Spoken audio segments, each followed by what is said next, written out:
大家好，欢迎来到以色列实时中文报道。7月31日新闻头条：以协调多国空投援助，叙德鲁兹冲突趋缓，美并购以晚安公司，议长拒绝承认8国，美制裁伊石油网络。国防部官方消息，98师完成加沙北部行动。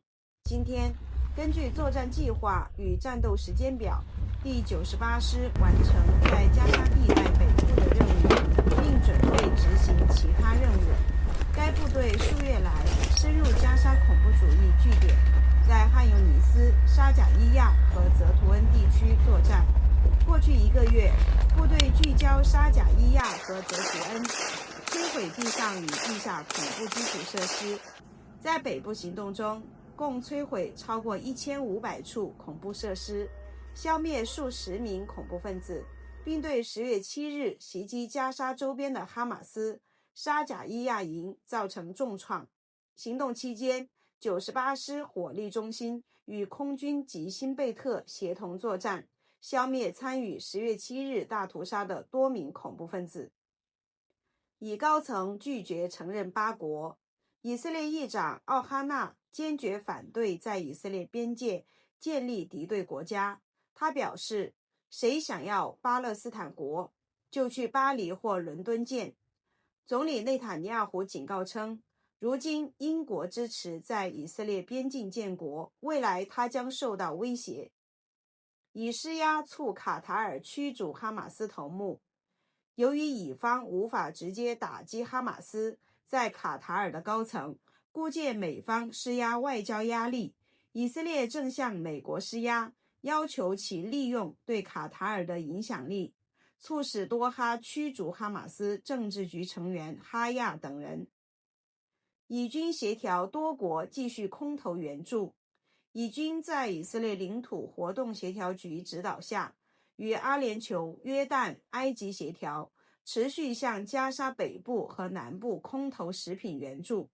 最新一轮援助共空投32份援助包。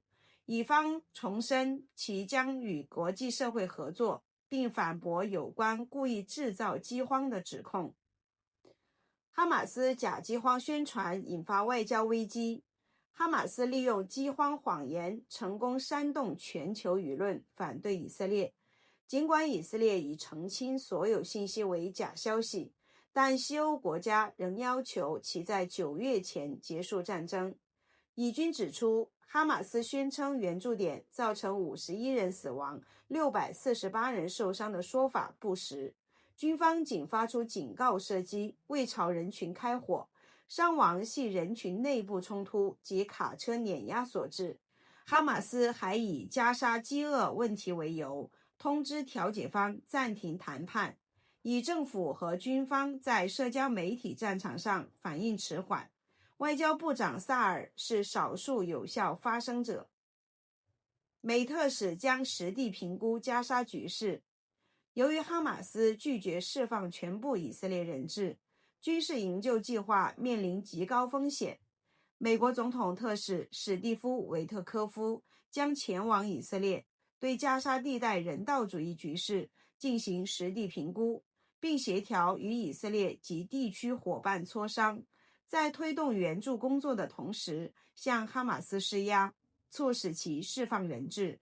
此外，以色列政府迟迟未做出相关决策，而西欧国家对停火设定最后期限，进一步加剧局势紧迫性。叙德鲁兹冲突趋缓。叙利亚南部德鲁兹地区的冲突已缓和，目前主要表现为道路封锁和小规模冲突。然而，德鲁兹社群希望以色列提供安全保护与经济通道，叙政府则寻求通过外交途径和联合土耳其牵制以色列的介入。伊持续威胁美以，并设和谈条件。尽管战争中核设施遭重创，伊朗并未退缩，持续威胁美以，并接受来自中俄的军事援助，同时向胡塞提供导弹，与伊拉克代理人密切沟通，疑似准备进一步升级冲突。伊朗外交部长表示，美国必须在和谈重启前同意赔偿，这是德黑兰重返谈判桌的前提条件。美制裁伊石油走私网络。美国财政部宣布对伊朗石油走私网络实施新一轮制裁，涉及15家航运公司、52艘船只、12人及分布在17个国家的53家实体。胡塞导弹与无人机袭击被拦截。胡塞武装向以色列发射弹道导弹与自杀式无人机，目标是杀害犹太人，二者均被以色列防空系统成功拦截。英立场或促哈马斯延长战争。英国首相斯塔默表示，只有在哈马斯释放人质并达成停火协议后，英国才会承认巴勒斯坦国。批评者指出，这一立场实际上鼓舞哈马斯继续扣押人质，延长战事以谋求政治筹码。加拿大拟承认巴国。加拿大总理马克·卡尼表示，将在9月承认巴勒斯坦国。川普回应称，此举将使与加拿大达成贸易协议变得更加困难。相关消息还指出，加拿大打击反犹主义特使因遭遇仇恨攻击而辞职。我因自己所经历的仇恨感到疲惫。人质家属谴责承认巴国。人质家属论坛发表声明，谴责国际社会在哈马斯仍扣押50名以色列人质的情况下，推动承认巴勒斯坦国，称此举是对恐怖主义的奖励。声明指出，这些人质被囚于加沙隧道中，遭受饥饿与虐待。国际社会若不先要求释放人质与停火，而直接承认建国，将成为以恐怖行为换取政治合法性的先例。以民意否定2005年加沙撤离。报纸民调显示， 76% 的受访者认为2005年以色列撤离加沙是错误决定， 56% 认为此举促成了2023年10月7日大屠杀的发生。社交媒体上 88% 的受访者支持以色列收回加沙边界缓冲区。以军征召哈雷迪男性。以色列国防军已向 5.4 万名年龄在17岁半至28岁之间的哈雷迪男性发出首次应征通知。以高科技领域迎来重大并购。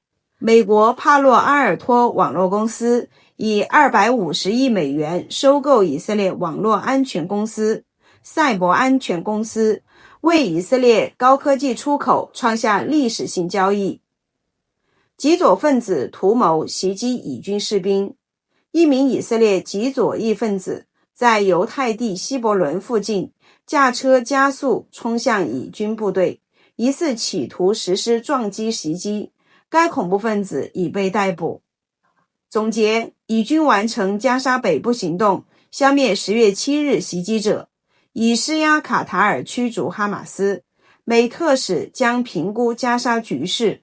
西方承认巴国引争议，胡塞袭击被拦截，美制裁伊朗石油网络，以高科技并购创纪录，以军开始征召哈雷迪男子。感谢您的收看，请持续关注我们的频道，我们将实时连接世界与以色列。再见。